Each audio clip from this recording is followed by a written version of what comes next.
Hey guys, welcome to the Blue Collar Business Podcast, where we discuss the realest, rawest, most relevant stories and strategies behind building every corner of a blue collar business. I'm your host, Cy Kirby, and I want to help you in what it took me, trial and error, and a whole lot of money to learn. The information that no one in this industry is willing to share. Whether you're under that shade tree or have your hard hat on, let's expand your toolbox.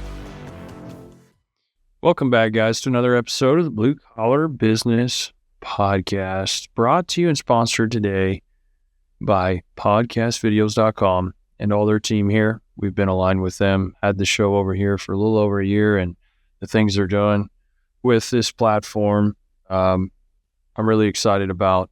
And we have got some crazy guests coming here in the next, and some events that we're announcing, and so stay tuned. But this week's episode, definitely a little different. I did a live stream last week trying to answer some questions in a live stream, basically platform. I think we were live on TikTok and we were live on YouTube.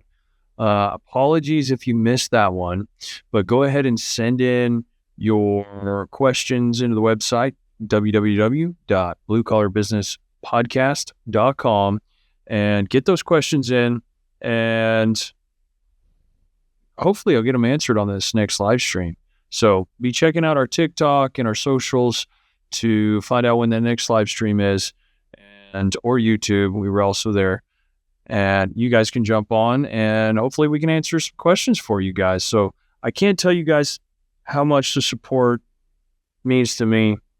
This idea that came out of nowhere, and this resource that we have tried to create as we're all learning. So I hope this has been a helpful tool and resource every week over this last year. And happy July 4th. I know we just came through that holiday. So hope you guys have had a great weekend through July 4th holiday, middle of the year. And we've got a long 6 months ahead of us, guys. It's been a little brutal in my neck of the woods, as you may hear in my tone of the voice, but doing what you can to keep on moving, but had some switch ups where I'm at with SciCon, and doing a little bit more than just transitions. So here's the live stream from last week, guys. I appreciate your support.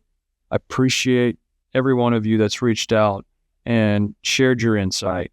Means more than you know. I'm going to roll on here to this next question from Spencer from Florida. Hit us with, if you run a family-grown landscaping and excavation business with strong local momentum, how do you decide whether it's time to scale further, especially when labor is maxed out and you're still handling most of the heavy equipment work yourself?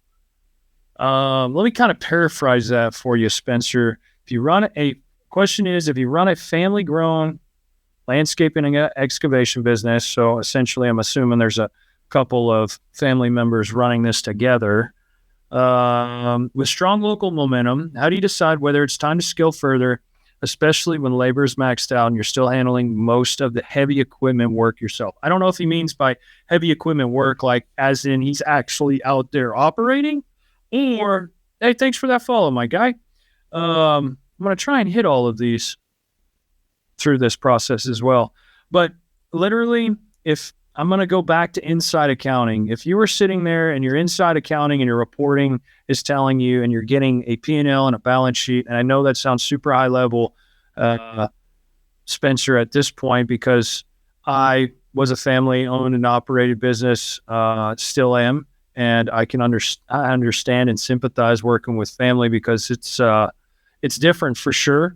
But at the same time, if you're in the machine all the time, I would concentrate more on a training and onboarding process for your operators, so you can get yourself out of the machine, because that right there, you cannot work in the business while working on the business. There's no way to do it. I speak about it on the show all the time. It's too hard. One area is going to have slack and lose momentum, and doesn't sound like that's what you guys are looking for. You're looking to keep your momentum going here, but there's not a real sweet spot point of oh, this is the time to do it. But if you're watching your inside accounting reporting, which, I haven't always been the best at either. And we've really focused on that over last year, especially through the election year. Things got very hard to deal with from all aspects and variables. But essentially, we focused up on inside accounting. And then this year, we have been pushing even more. And I can tell you the difference of me having consistent, accurate reporting, what it can do for your business, especially as the owner, because it's like taking a test, but not really ever having the answer key, right? And me and my estimator were talking about that because he's sitting there from the front of the house. We've been so much work. We've been dragging through this year this year hasn't been an overabundance from the residual of last year.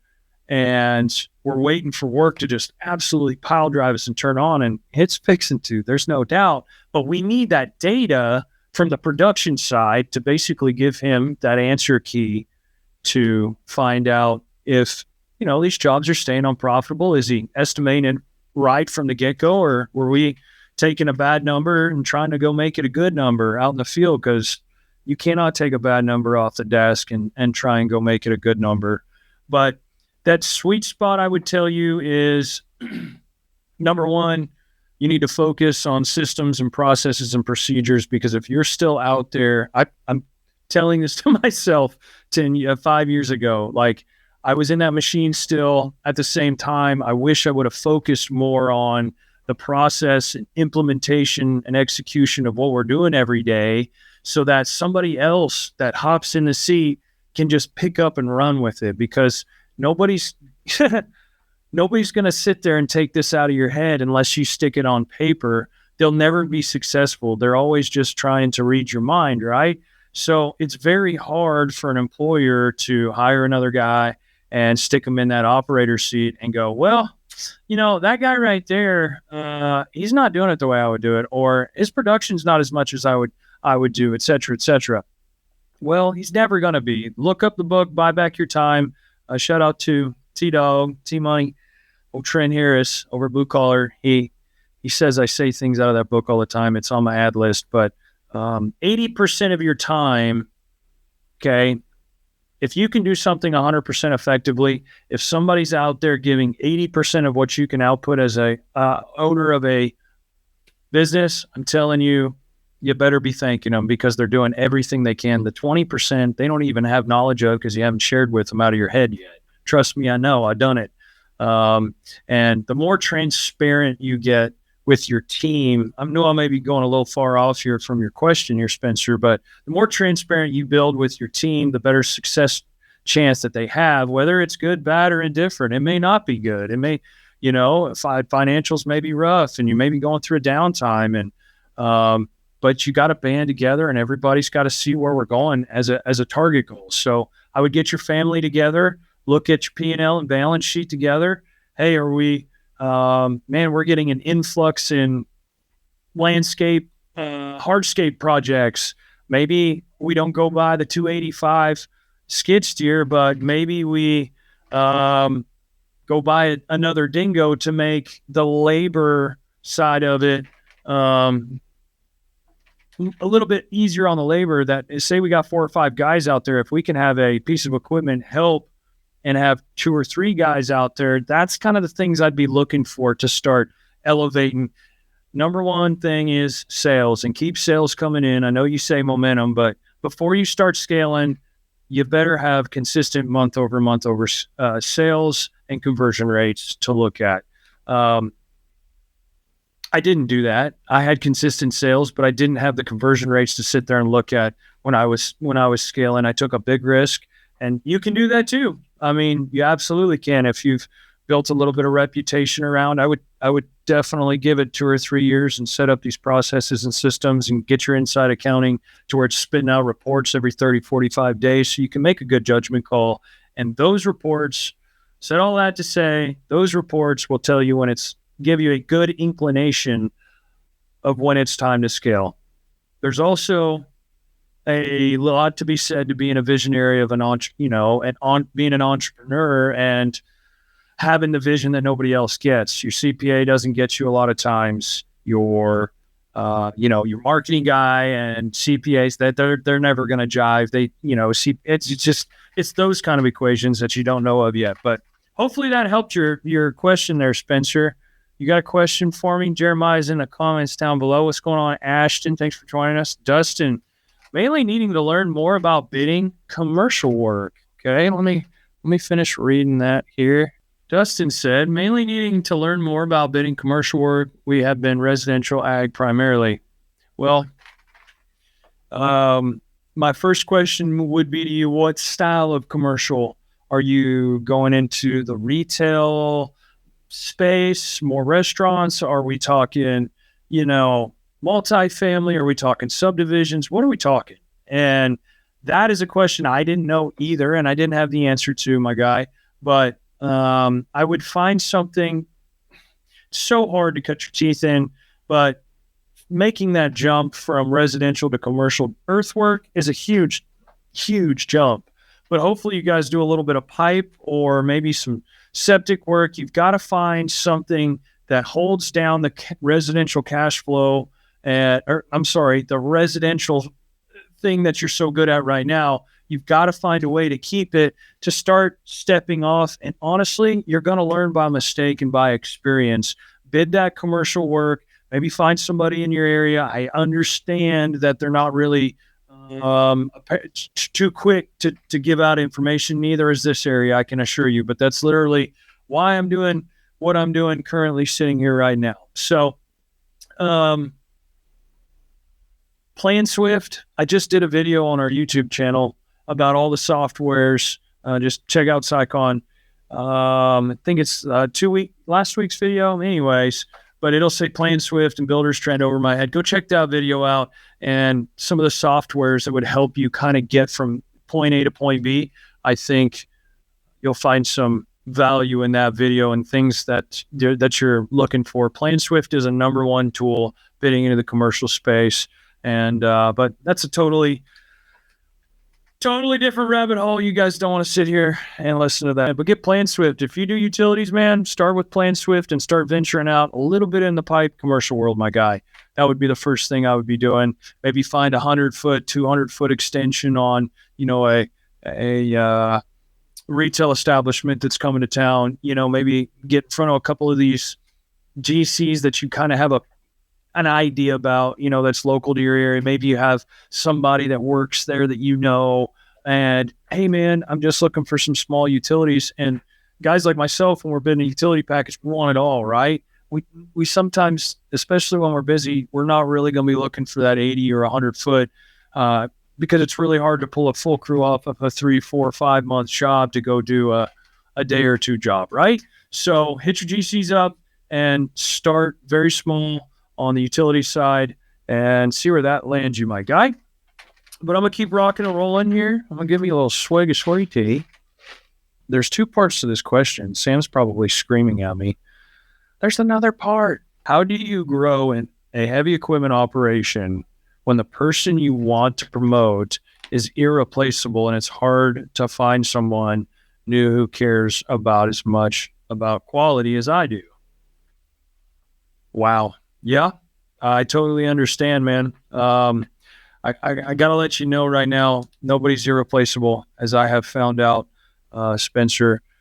You just, especially, key people in my operation that you would never think would leave, they're going to end up leaving. And, the hope is they're going to be there forever. But I think I kind of answered it a while ago when I was talking about processes and systems. Essentially, you've got to build systems and processes to get what's in your head and the direction and where you're wanting to go. Like, that's exactly, you've got to get it on paper so somebody else can pick it up and read it and go, oh, that's what he means by quality control. He wants it's the little things that you don't think about, but the little things are what carry frustration points for yourself. And I don't know what quote unquote makes them irreplaceable. I understand being an entrepreneur. There's quite a few people here that I thought were just completely irreplaceable. but through systems and processes and procedures. I'm not saying that they are by any means. Love my people to death. Hope they never go anywhere. But reality is they're eventually probably going to move on, right? Hopefully you're a stepping stone and they've learned enough here. But I think, Spencer from Florida, you've got to work on some systems and processes. Work at it as a family unit, right? And don't just stick it on yourself. But man, you're asking the right questions. So just keep steadfast there, dude. All right, we'll go to Nick here. How do you determine 10% margin versus say 30% margin? Is this market driven? Nick from TikTok, dude. Excellent question. A question that I actually should have been asking a lot earlier in business myself. Our bids are not. Yes, market is a part of the equation, but you cannot let the market drive your price. Right now, especially coming off the residual of the election and high interest rates and everything that we're dealing with, there's a lot tariffs. Like there's so many different variables that we're still dealing with, and the cost hasn't really redacted, right?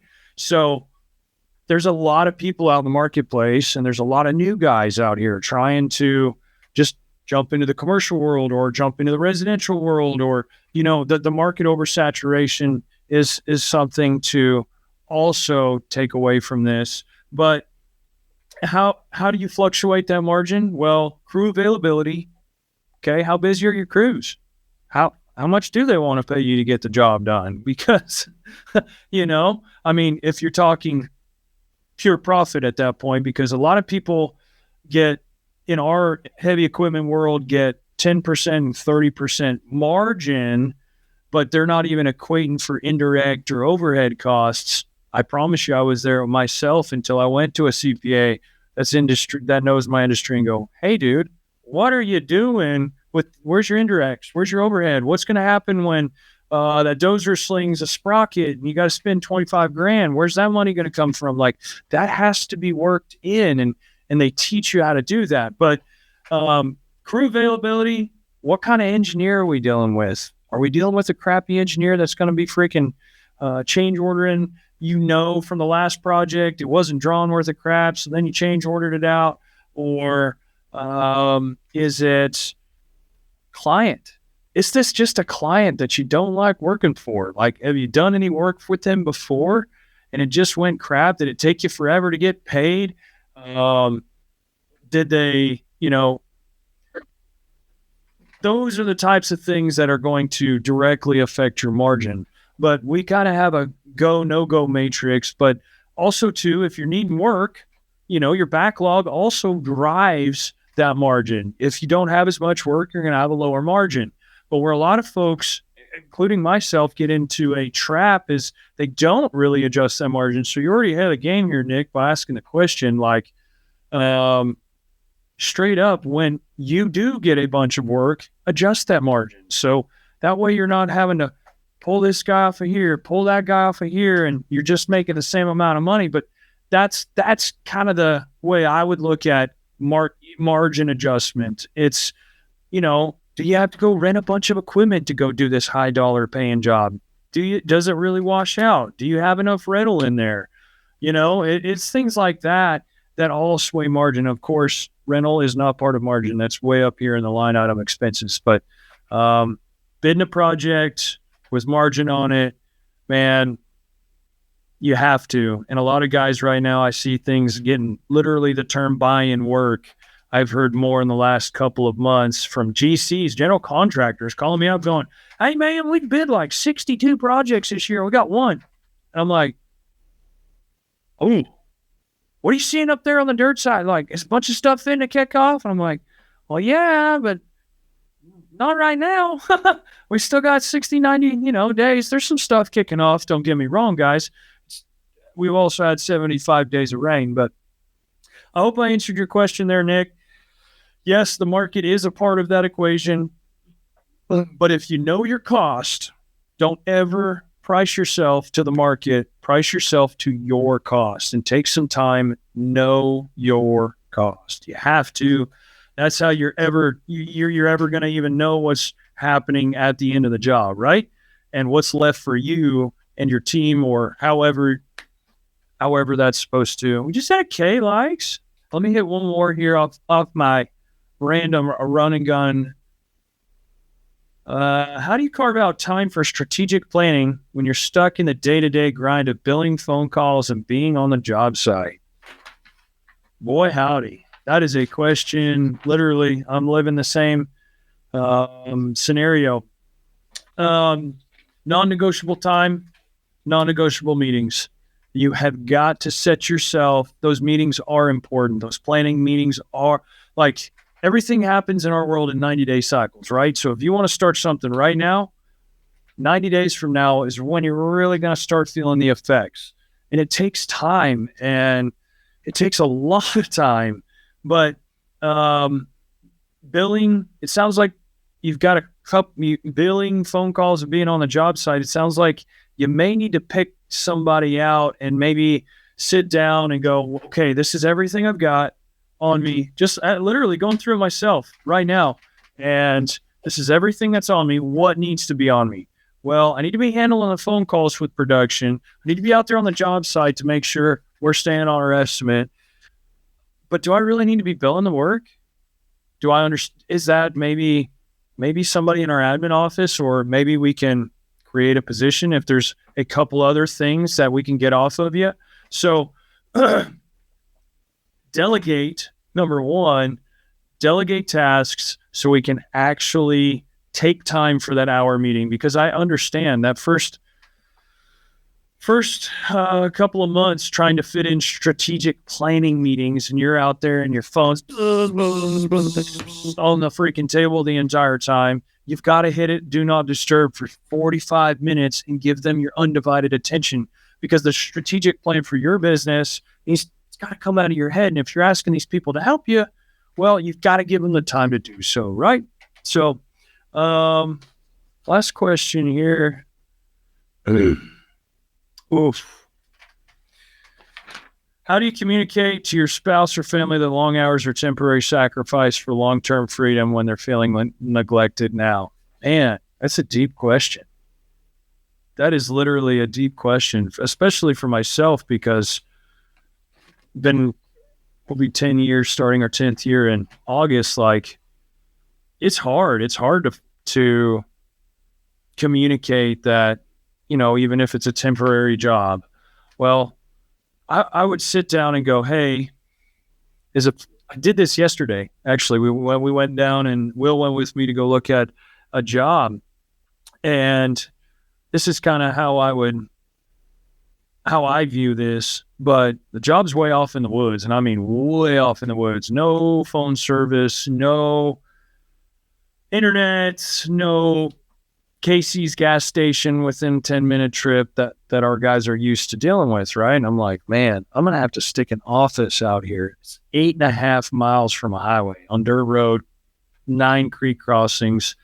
This is pretty intimidating to look at just to communicate. And then I've got to ask a guy to go work out here, and then I'm going to have to put an office. Anyhow, what I'm getting at is I didn't even want to ask my guys to put themselves in that 2-hour. It just didn't fit what we're trying to do. But at the employee level is where I was trying to cover that. But as the entrepreneur level, if you're, man, me and Sarah have actually got a 4-part exclusive little only here, I guess. Me and Sarah are going to sit down and do a 4-part series on marriage and business and how we kind of walked through it, navigated it, because it was extremely tough. It wasn't freaking rainbows and unicorns. A lot of the time it was hard stuff, and it was 2 people trying to not give up on each other. And it was difficult, and it was very hard for me to communicate. Hey, look, because your spouse is sitting there, oh, this is more important than me. So you have to communicate the importance.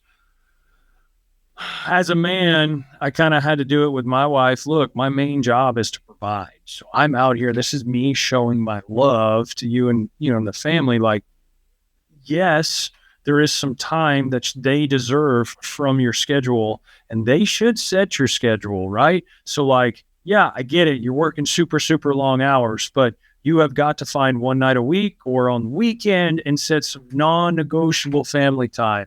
And I have been trying to do that, especially since this started this year, for Tuesdays and Thursdays, trying to be home for 5 o'clock. I don't care what's going on. Daddy's home. We're going to hang out. I haven't got, me and Sarah over the years have been more business partners, more time spent as business partners than husband and wife. And that's extremely tough, I got to say. And so, communication and compromise is the number one thing. It's sitting down and going, hey, I need to tell you how I feel. And if that's not comfortable, heck, I can't tell you how many times I've communicated to Sarah, and this may sound absolutely silly, but within an email of how I'm feeling about, how a meeting went. Maybe you and your spouse don't communicate great face-to-face, and, texting is more of your form of communication. I understand we're in that 21st century, and that's how a lot of people, do whatever you got to do to get the emotion out, to ensure that they feel important, but they also understand and support what you're doing over here for them is for them, is for them at the end of the day, all for your family, right? So I hope those are some questions that helped you guys. A few quick call to actions. Come on back. Go subscribe to the Cyclone YouTube channel, if you wouldn't mind. And while you're over there on YouTube, check out Blue Collar Business Podcast. We're on YouTube. I think we've hit 5K subs on that side of things. We're here on TikTok, Facebook, Instagram, bluecollarbusinesspodcast.com. You can sit there completely free. You don't have to have a subscription.